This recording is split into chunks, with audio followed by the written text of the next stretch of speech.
Well, good afternoon, my fishing brethren. Just got back from a trip. Wanted to show you guys what I've been up to. So, how many boats does a man really need? That's the question we're going to ask and answer today. So you guys remember the Skeeter? Some of y'all are old friends with the Skeeter here. I've got it tore up here in the front a little bit. I'm trading out trolling motors. I really don't want to get rid of it. I've just grown quite fond of it, and so what I'm going to do actually is I'm going to give it to my dad, and he's going to take it and fish it. He's just got an old aluminum flat bottom boat, so this is going to be a little bit of an upgrade for him, and in turn for that he's going to trade me a fish and ski boat that he has, and I'm going to give that boat to a friend of mine who's looking to get into the boating world. So kind of a win-win there. Dad gets an upgrade bass boat. My friend gets a starter boat that hopefully he can fix up and catch the bug and then turn around and sell and get a little money for it. And then of course, as I showed you guys last week, we have our new Champion boat. It's a 1990 18-foot Champion that runs currently. It's currently the boat that I'm fishing out of. Still working on the wax job and all the sanding and all that good stuff, so just haven't had much time this past week to do that. So that's the Champion. That's number 2. And then interestingly enough, I picked up this boat. This is a Champion as well. It's got a little bit bigger motor on it.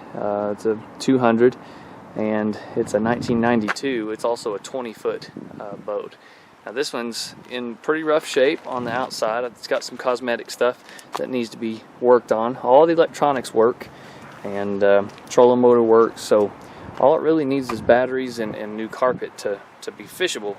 But I'm not exactly sure what I'm going to be doing with this. So what I'm going to do is I've got to get these boats figured out. I got to play some musical boats. I got to move them all around and get them fixed up here. So let me do that, and then I will get back to you. We're going to do a little experiment back here on the back of this newer Champion, and we'll see what we do with it.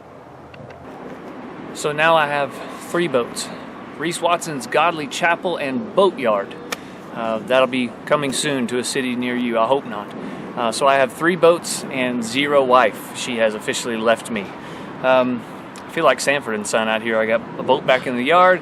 Got one kind of in the middle and then one in the front yard. I'm going to take it to the church tomorrow. That's the Skeeter. That'll go to my dad. We're probably going to meet up around Mother's Day, so I'll take it to him then. But to keep my lovely wife happy, I'm going to take it away from here, so I'll be back down to 2 boats, which I have been informed that's the acceptable number. It's not ideal. 1 boat is ideal, but 2 is acceptable. 3, right out. Cannot go to 3. So I'll get that out of the yard tomorrow. Okay, so here's the dilemma with the new Champion. It's 20 foot, it's a little bit longer. I'd love to make this my permanent bass boat. The other Champion runs great, it fishes great, but it's 18 foot. Extra 2 foot is just for me. Just be a little bit better. However, I got to figure out how I want to get it up to where it needs to be. I know that I'm gonna have to recarpet all the stuff on the inside. It's gonna need it. I know it's gonna need a little bit of electrical work, not much. Most of it works. The real question is, can I bring this hole back to shine? So the other Champion, the one we worked on, sorry about the noise, the one we worked on in the past video, it has all of its gel coat left on, and so it's gonna shine up real nice, real easy. It's gonna be real pretty. I'm not real sure about this one. It feels closer to what that old Skeeter felt like whenever I got it, and it just doesn't look like it's going to shine. However, it's smoother than the Skeeter was, so maybe it's just really heavy oxidated. I don't know, heavily oxidated. I just don't know. So what I'm going to do is I'm going to do the same process that we did on that back panel last week in the previous video, and I won't go over it. It's several different steps. You can go back and watch that video. It's the one right before this one on how we do that. And I'm just going to bring you guys along. I'm just going to do one little section so y'all can see if it works or if it doesn't work. So that's what we're going to do. If it works, I'm going to just do kind of what I'm doing with the other Champion. I'm just going to polish it up, spend some time, some elbow grease, recarpet the inside myself, do a little bit of maintenance work on the inside, and then I'll probably sell the other boat or maybe donate it to the fishing club here. I'm not sure what I'm going to do with it. But if it doesn't shine up, what I'm going to do is I'm going to take the motor on this one, the 200 Yamaha, and I'm going to put it on the 18-foot Champion. and then I'll sell the 175er again, or maybe donate it to our bass club, I'm not sure. And then, if that's the case, then I'll fish the other champion, and this one I'm going to completely take apart. I'm going to completely strip, I'm going to repaint it, reflake it, re-gel coat it, come back, redo all the inside, buy another motor. It'll probably be in maybe 2 years even that I'll get to that. But so it all depends on this next step. It all depends on if I can get this to come back to shine. So I'll show you that. Just briefly, I'll just kind of show you the before and the after. And again, if you want to see all the steps, you can go back and you can watch that other video. So I'll show you the before, I'll show you the after, and we'll make a decision. So around the letters underneath is it's still pretty good. It's in pretty good shape. Where it starts getting a little funky is right back here and up on top. So I'm going to start about right there, and I'm just going to do a strip right up and down, and I'll do the top all the way down to the bottom of the hole there, and we'll go through all the steps like we outlined in the previous video, and we'll see how it is. So this is the before. Alright, so here's the after. Let's see how well you can tell. Alright, so here's the top. You can see this is the old, and then it kind of transitions into the new there. It's pretty good. These cracks in the top are pretty deep. That's the actual gel coat that's cracking.